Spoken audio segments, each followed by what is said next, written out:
నమస్తే, రిఫ్లెక్షన్ న్యూస్కు స్వాగతం. నేను శ్రీనివాస్.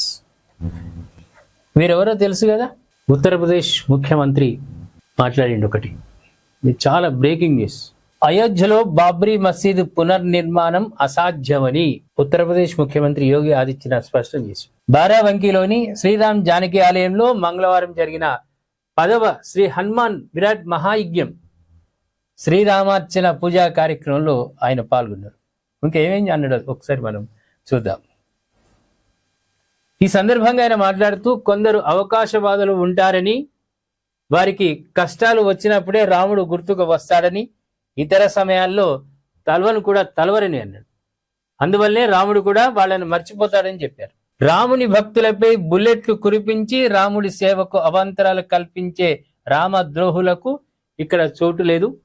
బాబ్రీ మసీదును పునర్నిర్మిస్తామని కలలు కంటున్న వారికి ఒకటే చెప్పదలుచుకున్నాను, అలాంటి తీర్పు ఖయామత్ ఎప్పటికీ రాదు అని స్పష్టం చేసి, మళ్ళా పునర్నిర్మాణం అనేది సాధ్యం కాదు.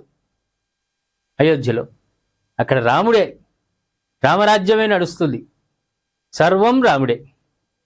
అక్కడున్న ముస్లింలు కూడా అంతే, రామ రామ అనుకుంటేనే బేరం అవుతుంది, లేకుంటే కాదు. ఏమంటారు మీరు? ఖచ్చితంగా ఎన్నో ఏళ్ల పోరాటం, 100 ఏళ్ల నుంచి కూడా, చాలా సంవత్సరాల నుంచి పోరాటం చేస్తే అయోధ్య తీర్పు వచ్చింది. అక్కడ రామాలయం ఉందని సాక్ష్యాలు ఉన్నా కూడా ఏదో రకంగా ఇబ్బందులు పెట్టడం, ఏదో రకంగా.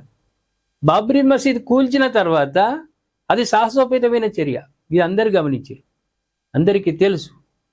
ఆ తర్వాత తీర్పు రావడం, అక్కడ ఆలయం ఏర్పాటు కావడం జరిగింది. దానికి కొంత స్థలం ఇచ్చిండ్రు బాబ్రీ మసీద్ నిర్మాణం కోసం.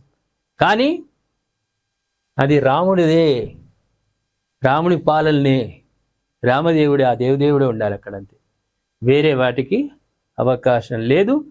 కళలు కనేవాళ్ళు మీ కళలు ఆపుకోండి, ఖచ్చితంగా చెప్పిండు ఆయన. ఇంకా కొంత చురుకలు కూడా అంటించిండు కొన్ని పార్టీలకు. ఎలక్షన్లు అప్పుడే రామరామ అంటారు, ఆ తర్వాత మర్చిపోతారు.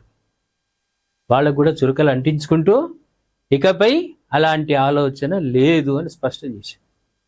ఆయన టైగర్, ఈయన యోగి గారు టైగర్.